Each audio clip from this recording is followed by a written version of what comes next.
A'udzu billahi minasyaitonir rajim. Bismillahirrahmanirrahim. Alhamdulillahirabbil alamin wassalatu wassalamu ala asyrafil anbiya'i wal mursalin sayyidina Muhammad wa ala alihi wa sahbihi ajma'in. Qala rabbi shrah li sadri wa yassir li amri wahlul 'uqdatam min lisani yafqahu qawli. Assalamualaikum warahmatullahi wabarakatuh. Alhamdulillah, apa khabar muslimin dan muslimat semua? Alhamdulillah kita dapat diberikan peluang lagi dapat berjumpa lagi dalam platform online ni. Alhamdulillah, apapun kita dapat belajar sedikit sebanyak, walaupun dia berbeza daripada pergi ke masjid, kita duduk dan kita dengar sendiri ataupun kita belajar dan mengajar di masjid. Tapi Alhamdulillah, tetap Alhamdulillah kita diberikan nikmat satu platform yang mana kita masih boleh mampu menimba ilmu. Malah dengan platform ini lebih ramai lagi yang dapat menimba ilmu. Jadi hari ini Alhamdulillah saya sekarang saya tukar setting lah. Kita duduk kat tempat yang santai sikit, insya-Allah kita tengok macam mana. Jadi Alhamdulillah hari ini saya takkan tukar surah. Saya akan continue daripada surah Al-Ghashiyah. Sebab Al-Ghashiyah ni surahnya panjang, dan hari tu macam cakap tentang sedikit sahaja mengenai surah Al-Ghashiyah.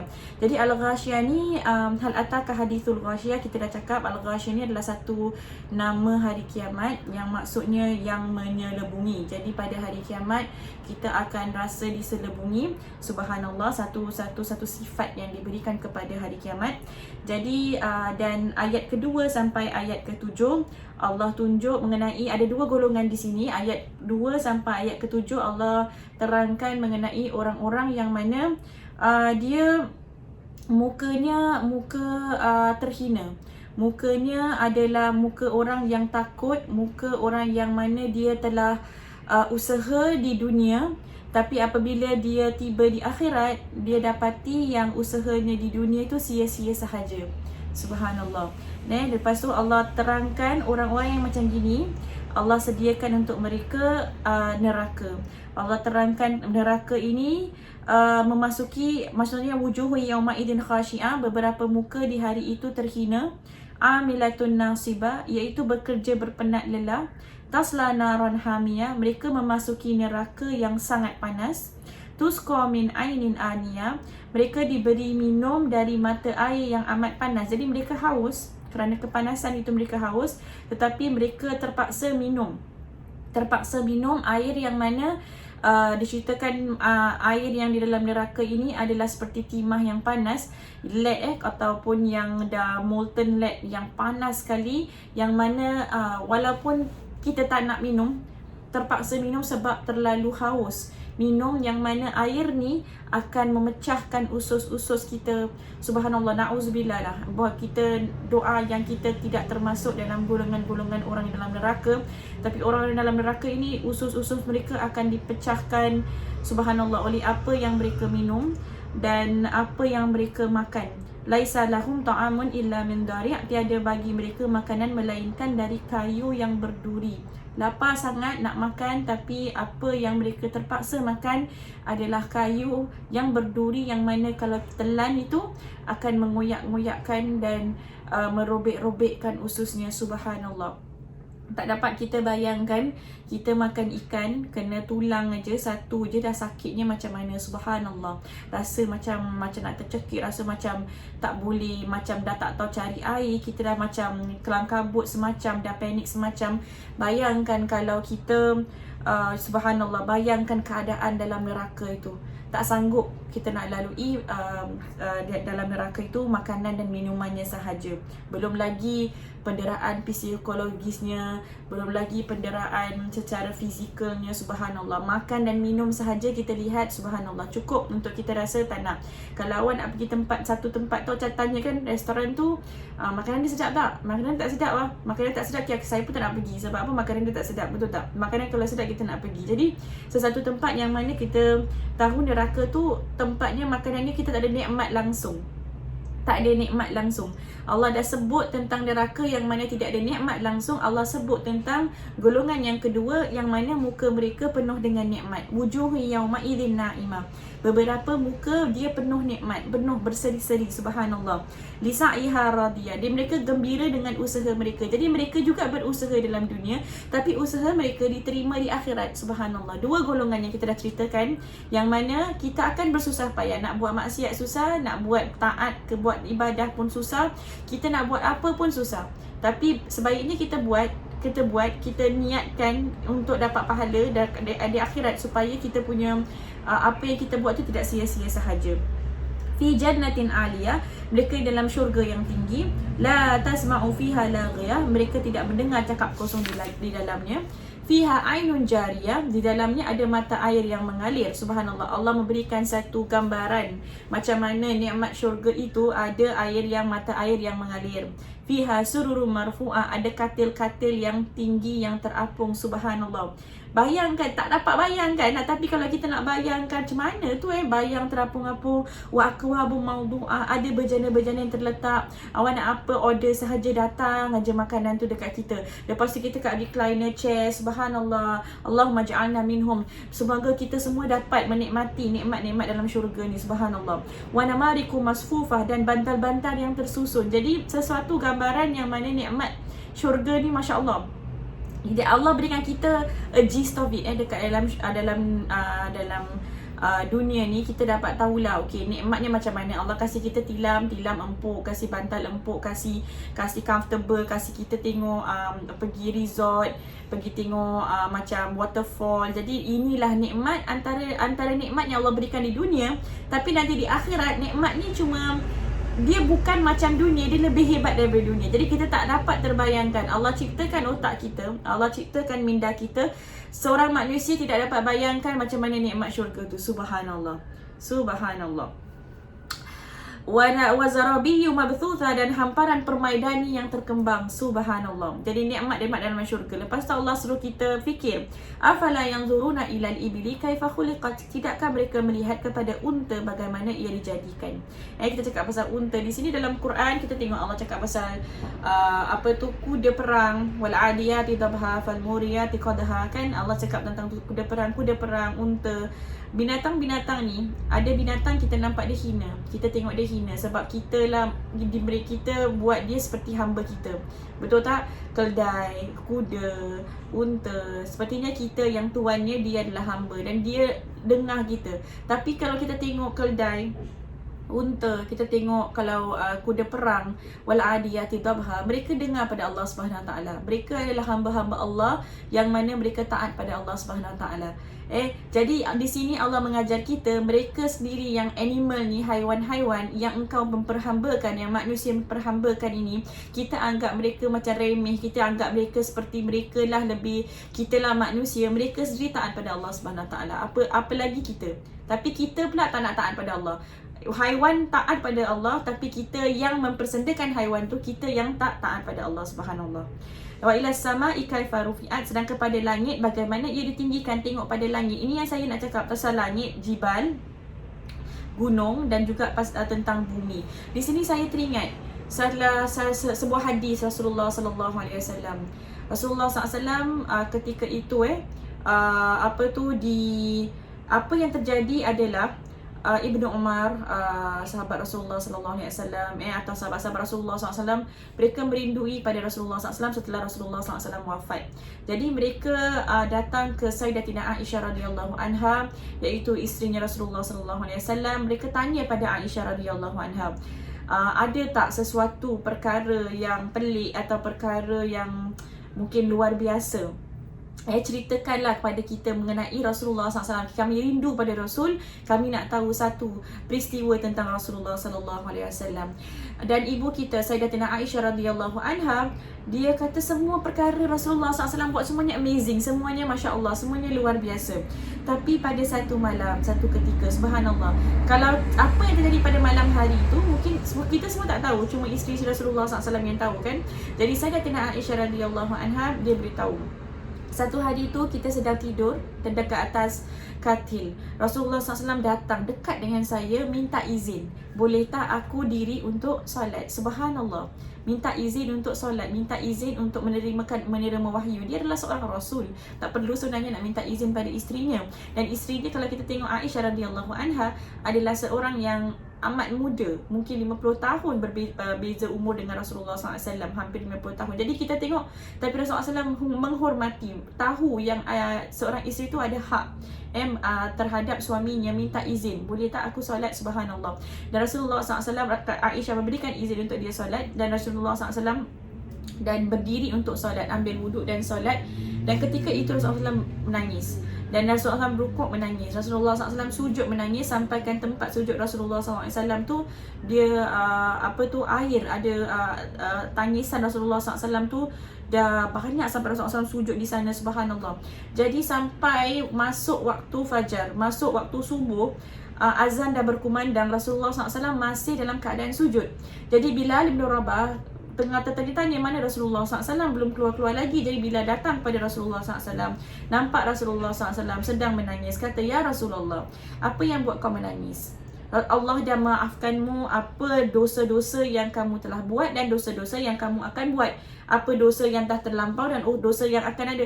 Kita kalau muslimin dan muslimat, kita nangis kenapa? Kita nangis kerana teringat dosa kita dulu kita buat. Ya Allah, aku ni macam mana aku letak kepala otak aku ni buat dosa macam gini. Kita nangis kan, macam Sayyidina Umar bin Khattab. Kita nangis dengan Sayyidina Umar, kenapa? Kerana teringat dulu aku kebumikan anak aku yang perempuan, anak perempuan aku hidup-hidup. Jadi bila Sayyidina Umar teringat peristiwa itu, Sayyidina Umar akan nangis. Jadi kita ingat dosa-dosa kita yang lalu. Tapi kalau kita tengok Rasulullah SAW, tak ada dosa. Dah tak ada dosa, Allah ampunkan lagi, dan dah dijaminkan syurga. Kenapa perlu nangis seperti itu? Jadi Rasulullah SAW kata, ya Bilal, apa yang dapat menahanku daripada menangis? Kalau ayat ini yang diturunkan kepada aku. Jadi ayat ni turun kepada Rasulullah SAW, sampai ayat ni membuat Rasulullah SAW nangis seperti itu. Allahu Akbar. Ayat ni ayat apa? Ayat ni adalah ayat 190 daripada surah Ali Imran. Surah Ali Imran ada 200 ayat. 200 ayat. Kalau kita tengok surah-surah besar ni, surah Al-Baqarah dengan surah Ali Imran, yang awal-awal dan yang akhir-akhir ni yang paling best agaknya. Yang akhir-akhir ni dia macam summary gitu kan, dia macam summary daripada surah-surah besar. Jadi kalau Al-Baqarah akhir-akhir ayat tu kan ada doa-doa kan, best-best kan. Surah Al-Imran pun ayat 10 terakhir tu dia best-best sangat, yang 10 terakhir. Jadi yang pertama daripada ayat 10 terakhir tu ayat 190 daripada surah Ali Imran. Kita boleh rujuk, pergi dekat Quran, rujuk ayat 190. Apa tu ayat tu? Ayat tu bunyinya macam gini. A'udzubillahi minasyaitonirrajim. Inna fi khalqis samawati wal ardi wa ikhtilafil laili wan nahari la ayatin liulil albab. Yang maksudnya bahawasanya di dalam penciptaan langit-langit dan penciptaan bumi dan penukaran malam dan siang, okay, ada 4 benda kan? Ada penciptaan langit, bumi, malam tukar kepada siang, siang tukar kepada malam. Ada 4 benda kan? Allah sebut ni la ayatin liulil albab, adalah miraculous sign, adalah ayat-ayat, adalah tanda-tanda yang besar, tanda-tanda yang hebat, liulil albab, untuk orang-orang yang bernamanya ulul albab. Apa tu ulul albab? Ulul albab, lubbun, albab adalah maksud daripada perkataan lubbun. Maksudnya ulu albab, orang yang mempunyai fikiran yang mana fikirannya is free of distraction. Dia tak ada benda-benda yang mana dia membuat dia tak boleh fokus. Muslimin dan muslimat, kita kalau terlalu banyak benda dalam otak kita, orang cakap apa pasal kita, orang tulis kita pasal apa dekat Facebook, orang pula bilang macam gini, yang itu datang pula bawa cerita, yang ini datang bawa cerita, kita baca apa, ni semua masuk dalam kepala otak kita. Kadang banyak 90% daripada apa yang dalam fikiran kita ni tak penting pun, tapi kita masukkan dalam otak kita. Lagi-lagi sekarang ada social media, Facebook, ada Instagram, ada Twitter. Orang masak apa, dia kahwin siapa, dia gaduh dengan siapa, gosip. Gosip jangan cakap ini buat apa, dia buat macam mana. Semua cerita orang, bukan di Singapura je, tapi di mana-mana pun kita masukkan dalam kepala otak kita. Kita tengok belum lagi kita punya drama-drama. Drama kita pula, kalau drama tu dia kalau yang ada episod panjang-panjang tu kan, dia dalam time-time yang tengah best tu lah dia stop. Okay, sambung besok. Lepas tu tengah best dia stop lagi, sambung besok. Jadi satu hari tu kita pula duk fikir. Kita tahu tau diorang tu adalah acting tau, tapi kita duk fikir, alamak, apa terjadi dia bunuh ke tak bunuh apa terjadi macam mana mak dia macam mana mati ke tak mati. Kita duduk fikir, subhanallah, otak kita ni fikir tentang benda-benda yang saya boleh cakap remeh. Bukan saya cakap ni adalah untuk diri saya juga. Kadang-kadang kita ni benda-benda remeh kita masuk dalam kepala otak kita.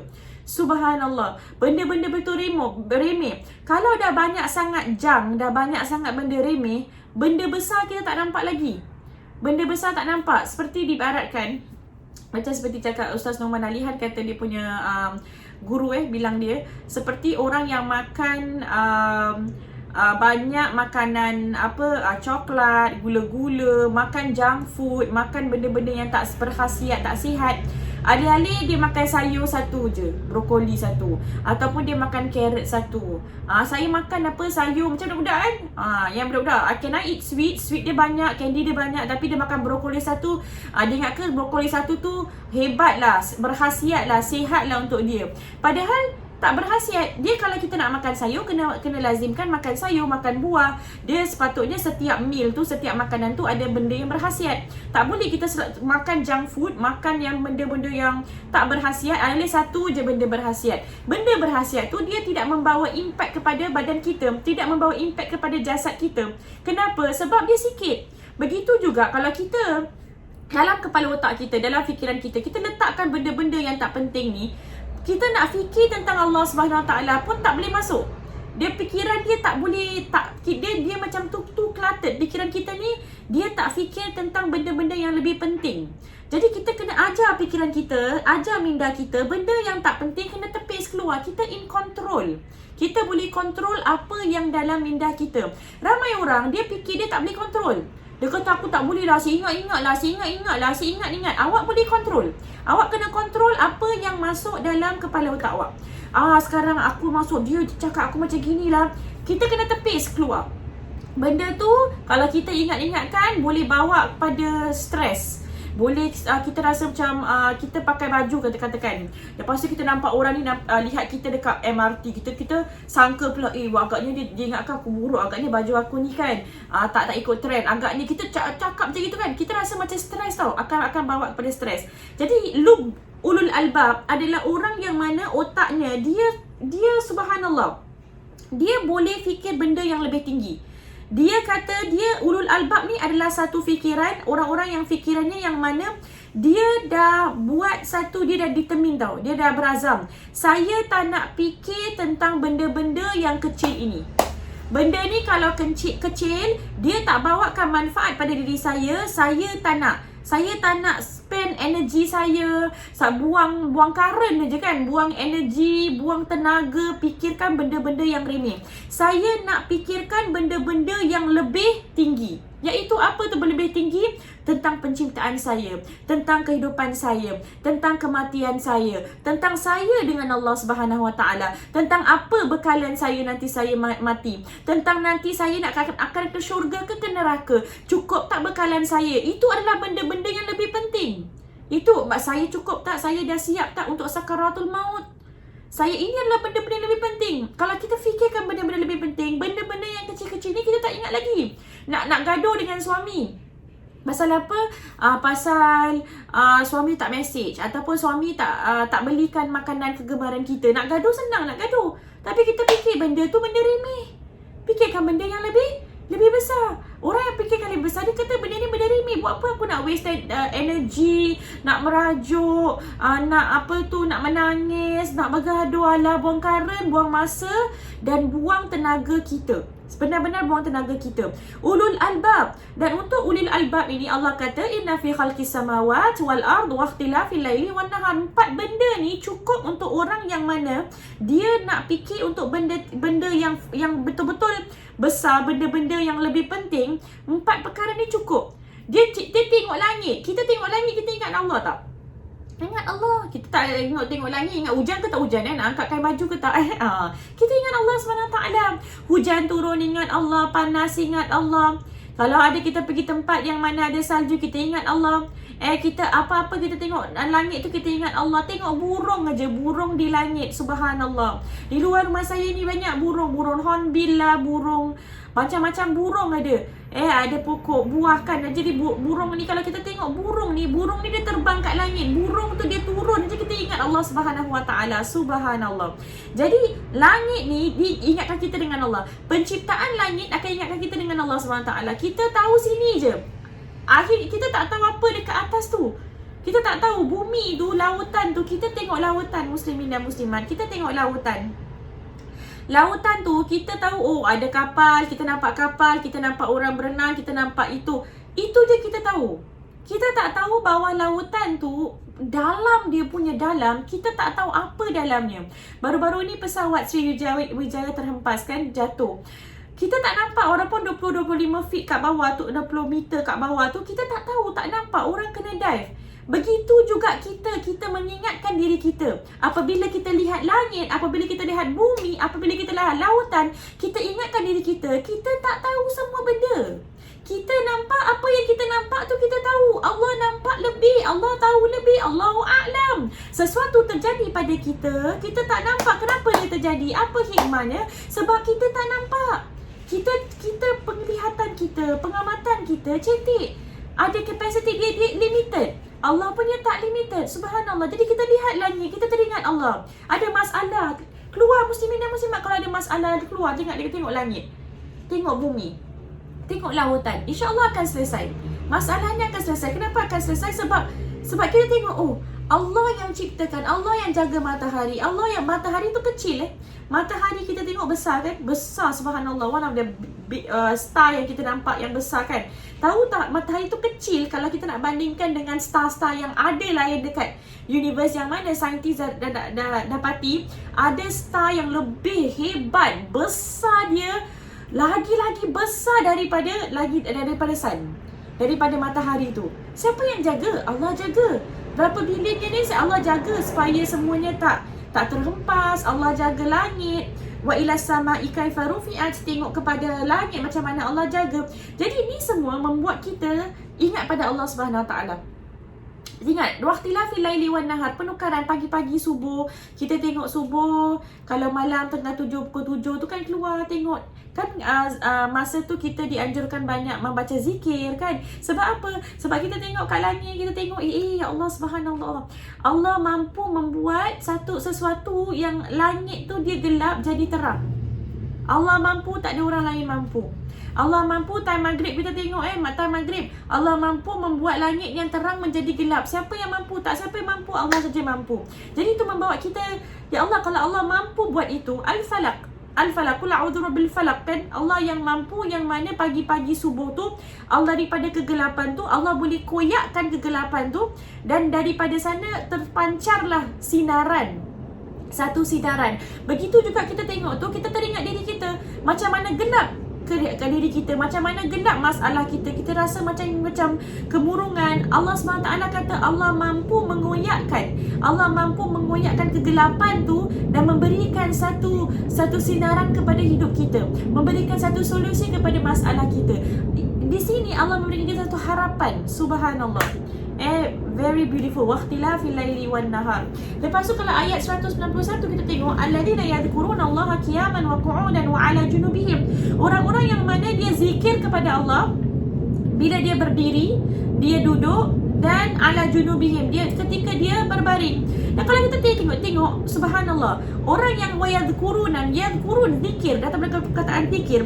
Di sini kalau kita lihat surah Al-Ghasyiyah, Allah setelah sebutkan tentang unta, lihat pada unta, lihat pada langit, lihat pada gunung, lihat pada bumi, Allah sebut fadzakir innama anta mudzakir, ingatkanlah. Ada perkataan zikir di sini. Zikir tu apa, muslimin dan muslimat? Di sini pun alladzina yadhkurunallah, zikir. Berzikir tu bukan Allah, tengok orang Allah, tapi kita minda dia tak mana. Zikir tu adalah is an exercise of the mind. dia adalah satu aktiviti minda, bukan aktiviti mulut kita je berzikir tapi tak masuk dalam kepala otak kita, kena masuk dalam minda kita, masuk dalam hati kita. Itulah nama dia zikir. Zikir ni adalah mengingatkan, maksudnya adalah mengingatkan. Jadi bila kita remember, kita nak ingat, dia bukan sesuatu yang baru, dia sesuatu yang kita dah tahu. Jadi kita nak ingatkan balik, tu namanya zikir. Ingatkan diri kita. Lupa, alamak aku ada masalah besar, ingatkan diri kita, Allah ada, Allah sayang. Kita ada gini, ada masalah, ingatkan diri kita, Allah ada, Allah. Ini zikir nama dia. Dan kalau kita sentiasa zikir, maka ala bi dzikrillah tatma'innul qulub. Banyaknya zikir atau banyaknya ingat kepada Allah akan tatma'innul qulub, akan membawa ketenangan kepada hati itu. Seperti ayat 191 dalam surah Al-Imran, Allah kata alladzina yadhkuruna Allah qiyaman wa qu'udan wa 'ala junubihim wa yatafakkaruna fi khalqis samawati wal ard. Dan mereka memikir tentang penciptaan langit-langit dan bumi, dan mereka seraya berkata, Rabbana ma khalaqta hadza batila. Wahai Tuhan kami, kamu tidak menciptakan ini semua batila. Ma khalaqta hadza batila, kamu tidak menciptakan semua ni sia-sia sahaja, tanpa apa-apa sebab. Jadi semua Allah kasih, semua kita kata Allah cipta langit ada sebab, Allah cipta bumi ada sebab, Allah cipta lautan ada sebab, Allah kasih pesawat terhempas ada sebab, Allah kasih orang kita sayang meninggal dunia ada sebab, Allah kasih kita pendek ada sebab, Allah kasih kita tinggi ada sebab, Allah kasih kita, semuanya ada sebab. Kalau kita tahu Allah buat itu ada sebab, kita tak ada worry. Allah buat, Allah tahu, mesti ada sebab. Ini namanya keimanan yang ada dalam Nabi Ibrahim AS. Allah suruh Nabi Ibrahim sembelih anaknya, anak kesayangan dia. Nabi Ibrahim nak sangat anak, dapat Nabi Ismail, Allah suruh sembelih. Dia tak ada kata negotiate dengan Allah, ya Allah, why, for what ya Allah. Dia tahu, pengamatannya, pengetahuannya adalah yang apa yang ada dekat atas lautan, di dalam lautan, semua Allahu a'lam, Allah lebih tahu. Kalau Allah suruh aku sembelih anak aku, maksudnya ada sebab kenapa Allah suruh aku sembelih. Jadi subhanallah, kalau Allah suruh aku tinggalkan isteriku yang aku sayang dan anak aku yang kecil itu di tengah-tengah padang pasir, maka Allah tahu, Allah ada sebab. Subhanallah, menjadi orang yang tahu, yang sering mengingati diri kita, apa Allah buat ada sebab. Kita tak faham pun tak apa, sebab kita tahu Allah buat ada sebab. Jadi kita rasa tenang aja. Jangan, tak payah kita nak rasa anxiety. Apa jadi nanti kalau macam besok macam mana. Buat sedaya upaya kita, tapi kita ingat diri kita, Allah yang akan, apa yang akan terjadi semuanya akan ada sebab. Lepas tu, lasta alaihim bimusaitir fadzakir innama anta mudzakir lasta alaihim bimusaitir. Kita ni tak boleh paksa orang. Tak boleh paksa orang, kita hanya mengingati orang. Illa man tawalla wa kafar fayu'adzibuhullahu al-'adzab al-akbar. Siapa sampaikan hatta Abu Talib, Rasulullah SAW punya pakcik sayang, Abu Talib tu, subhanallah, kalau kita belajar sirah Nabi, Abu Talib tu banyak membantu Rasulullah SAW. Kalau tak ada Abu Talib, tak ada orang ada, Rasulullah SAW tak ada support. Rasulullah SAW tak ada orang yang menyayanginya selepas datuknya meninggal dunia. Abu Talib yang jaga Rasulullah SAW. Abu Talib yang sayang Rasulullah SAW, yang anggap Abu Talib dan isterinya menganggap Rasulullah SAW seperti anak mereka sendiri, memberikan support sampai akhir hayatnya. Tak ada orang yang boleh cederakan Rasulullah SAW.